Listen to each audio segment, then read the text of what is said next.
নবী বলেন, এই যুবক তুমি এত অঝোর দ্বারায় কাঁদো কেন? কয় গুনাহ করেছি। গুনাহ করেছো?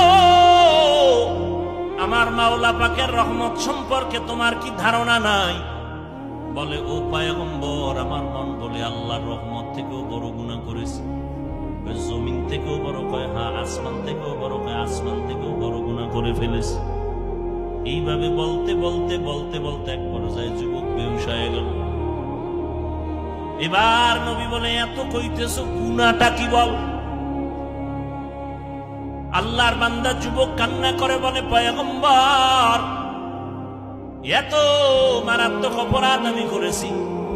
মানুষ মরে যাওয়ার পর লাশগুলো যখন কবরের মধ্যে রাখিয়া সবাই চলে যায়, আমি একদিন পর যাইয়া ওই কবর খনন করিয়া লাশের কাফনটারে চুরি করে নিয়ে যাই। লাশের কাফন চুরি করে নিয়ে যাই। কিন্তু একটা ঘটনা আমাকে এত পরিমাণ কাঁদাইতেছে। এলাকার মধ্যে এমন একটা সুন্দরী রূপসী নারী যুবতী, তার ইন্তেকাল হয়ে গেল। কবরের মধ্যে সবাই দাফন করলো। কাফন দাফন করে বিদায় হওয়ার পর আমি গিয়া যখন পরের দিন মাটি খনন করিয়া কবরের মধ্যে সুন্দরী রূপসী ওই কন্যা নারীটার কাফন নিয়ে আমি যখন টান দিয়ে চলে যাইতেছিলাম, পেছন দিক থেকে আওয়াজ। এক পর্যায়ে আমি আবার ওই লাশের সাথে জিনায় লিপ্ত হয়েছিলাম। এরপরে যখন কাপড় নিয়ে রওনা দিলাম, হঠাৎ করে ওই যুবতী দাঁড়ায় গেল।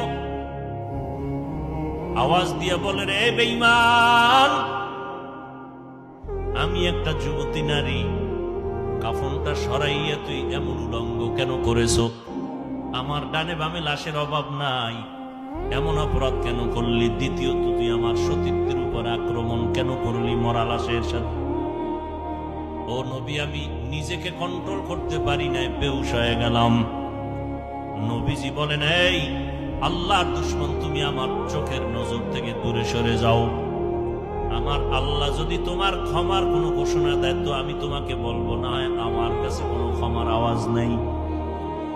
আল্লাহর বান্দা যুবক চিৎকার মেরে জঙ্গলে চলে গেল। নির্জন একটা জায়গায় বসে কান্না বন্ধ নাই। কান্না করে, ও আসমানের মালিক, ও জমিনের মালিক, তোমার নাম রহমান, তোমার নাম রহিম, তোমার নাম গফফার। ও আল্লাহ, আমার কি নাজাতের কোনো দরজা নাই? অপরাধ করে ফেলেছি, শয়তানের ধোকায় পড়ে। রে আল্লাহ, চোখের অপরাধ, হাতের অপরাধ, জিহ্বার অপরাধ, কানের অপরাধ। ও আল্লাহ, যদি তোমার অন্তরে একটু কুদরতের দয়া লাগে, আমারে তুমি মাফ করিয়া আমার নবীকে তুমি জানায় দেও যেন তুমি আমারে মাফ করেছো।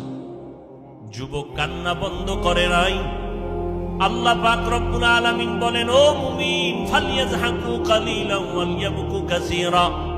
বেশি বেশি কান্না করো, কম কম হাসিও রে মুমিন। হাসলে কলব মরিয়া যায়, কলবের মধ্যে আর আল্লাহর মহব্বত থাকে না। বেশি কান্না করো। নবীজি স্পষ্ট হাদিসে বলেন, জাহান্নামের আযাবের ভয়ে যদি কান্না করো, এক ফোঁটা চোখের পানির বরকতে জাহান্নামের আগুন হারাম করে দিবে। ও নবীর আশিক উম্মতের দল, আল্লাহর কাছে চোখের পানির বড় দাম।